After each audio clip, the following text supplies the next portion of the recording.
The distress beacon was weak, barely a whisper against the cosmic static, but Rylan Voss had learned long ago that the faintest signals often told the most desperate stories.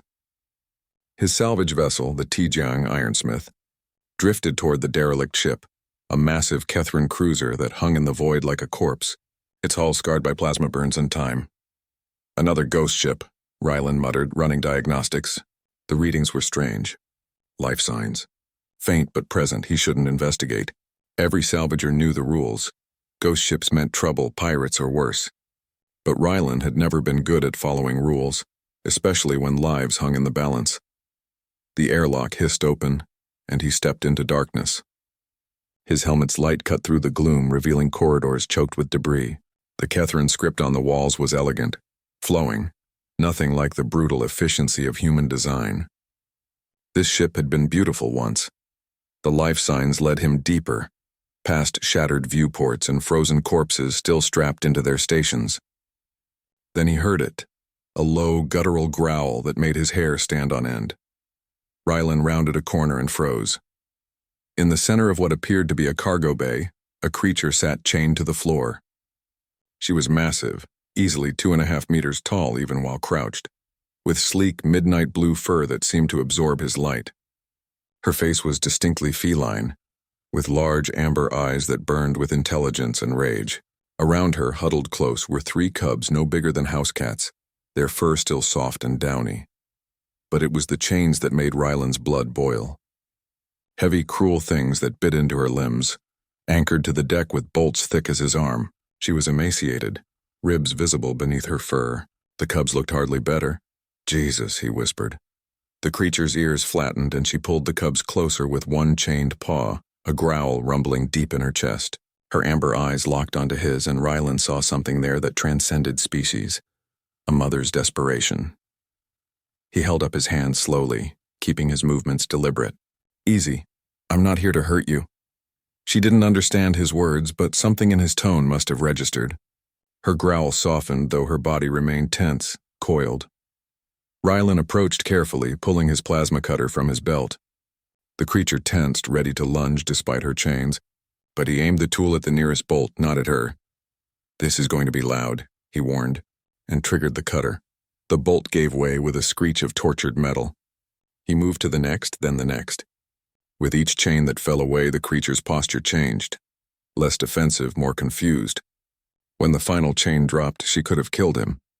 Instead, she sat perfectly still, watching him with those impossibly intelligent eyes. Rylan pulled a ration pack from his suit and tore it open, offering it. The cubs squeaked, pressing forward, but the mother, Sarai, according to the designation stencil on the wall behind her, held them back with a gentle paw. She sniffed the food, then looked at Rylan with something that might have been gratitude. She ate slowly, sharing every bite with her cubs. Rylan found more rations, more water.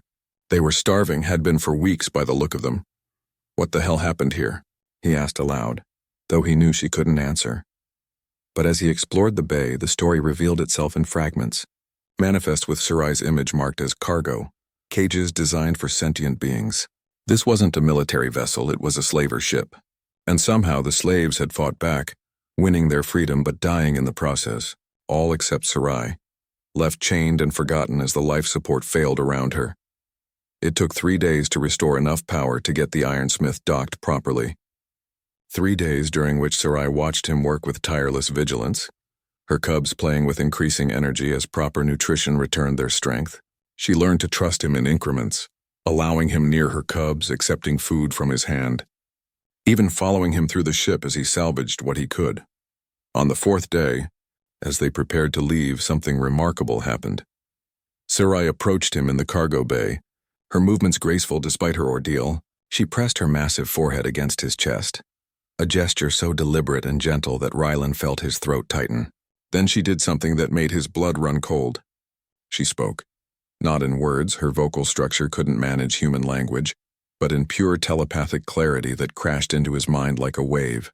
"Rylan Voss, you who broke our chains. You who fed us when we starved. You who saw persons where others saw beasts." He staggered back, but her mental voice followed. "I am Sarai Kethvara, Crown Princess of the Kethran Stellar Assembly. My cubs are the heirs to 17 star systems. We were taken by traitors, sold to slavers left to die in the cold dark. You have saved not just our lives, but the future of my people. Ryland's mind reeled. I didn't know. I would have helped anyway, I know. That is why we will help you. The transmission went out 3 hours later, a signal that would reach Catherine space in days. Sarai composed it herself, using the derelict's communications array. She told her people everything, the betrayal, the slavery, and the human mechanic who had freed them when he had every reason to simply salvage and leave. You didn't have to mention me, Ryland said quietly. Sarai's amber eyes gleamed. You do not understand what you have done, Ryland Voss. In saving a princess, you have made an ally of an empire. But more than that, you have shown the Catherine Assembly that humanity possesses something we had thought extinct in the galaxy. Compassion without calculation.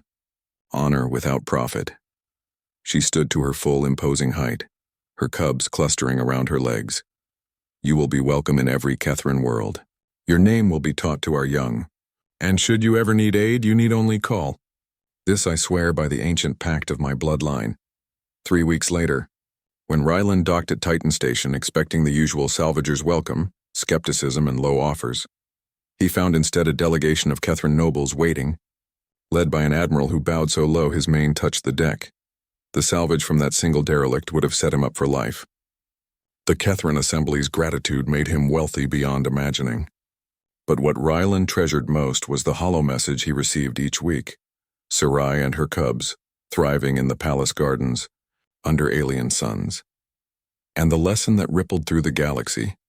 Humanity might not have been the strongest species, or the oldest, or the most advanced. But in that infinite dark when it mattered most, they had something precious. The simple, stubborn refusal to walk away from suffering. Even when it wore chains and fur and couldn't speak your language. Even when there was no profit in mercy. That, the galaxy learned, was what made humans dangerous. Not their weapons or their ships, but their inconvenient, inexplicable compassion. And in the cold calculus of interstellar politics, compassion was the most revolutionary force of all.